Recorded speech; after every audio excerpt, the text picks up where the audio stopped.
کہ اس بل کے انٹروڈکشن سے پہلے ہم نے رول 72 کے تحت اسپیکر کو ہم نے ایک نوٹس بھیجایا تھا کہ ہم اس بل کے انٹروڈکشن کے خلاف ہیں، رائٹ؟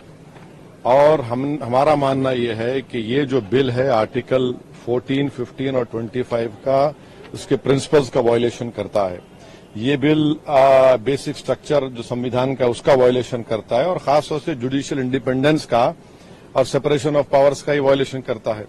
اب اس میں سب سے اہم بات یہ ہے کہ جو وقف بائی یوزر کا سیکشن 3RI ہے اس کو یہ کہہ رہے ہیں کہ وقف بائی یوزر کو ہم نکال دیں گے۔ کیسا نکالیں گے؟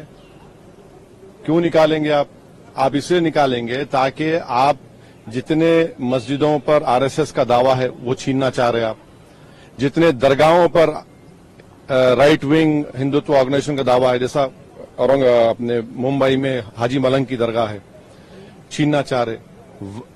وقف بائی یوزر کا اب نکال کر بول رہے ہیں کہ ڈاکومنٹیشن لے کر بھائی 400 سال کا ڈاکومنٹیشن ریونیو سے نہیں نکلے گا تو کیا کریں گے آپ؟ دے دیں گے کیا؟ چینج کر دیں گے؟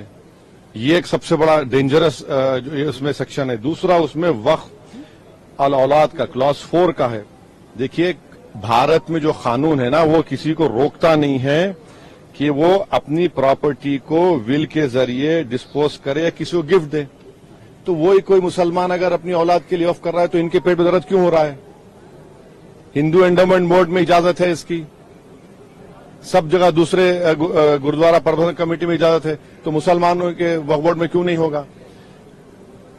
پانچویں بات یہ ہے کہ اس میں آپ یہ کہہ رہے ہیں کہ مسلمان جو 5 سال اس کے ہو گئے اسلام قبول کر کے تبھی وقف کرے گا، یہ فریڈم آف ریلیجن کا گریو وائلیشن ہے۔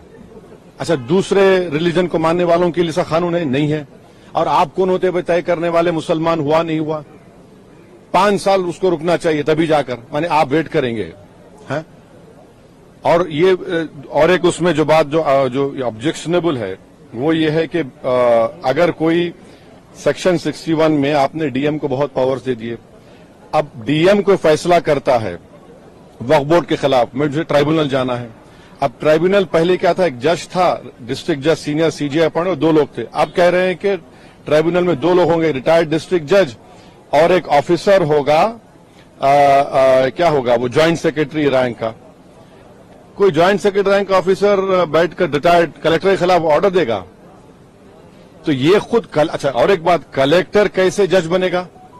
فیصلہ بھی وہی کرے گا، جج بھی وہی کرے گا، یہ پرنسپل نیچرل جسٹس کے خلاف ہے۔ تو اس میں کئی سیکشنز ہیں جو خطرناک ہے، کئی جو وقف بورڈ کے فیور میں نہیں ہے، وقف کو ختم کرنا چاہتے ہیں۔ تو سرکار کی دلیل یہ ہے کہ سب دلیل جھوٹی ہے۔ جو کہ وقف بورڈ ایک وہ جو بول رہے ہیں نا، وہ گاؤں ڈکلیئر کون کیا؟ وہ بتائیں دیش کو۔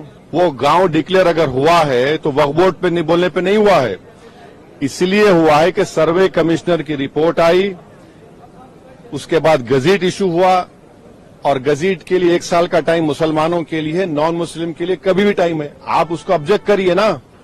حیدرآباد میں بھی ایسے کے پراپرٹیز تھے جن کو گزٹ کے بعد بھی کورٹ نے اوور رول کیا۔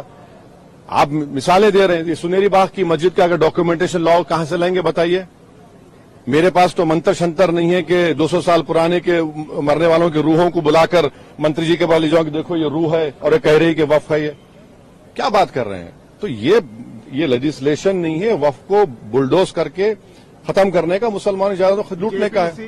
کو گیا ہے، آپ لوگ وروଧ کر رہے تھے، آپ کو لگتا ہے کہ JPC سے یہ راستہ نکلے گا؟ ابھی اتنا جلدی بولنا غلط ہوگا۔ JPC کا بھی اسپیکر صاحب اس کو بنائیں گے، کیا ہوگا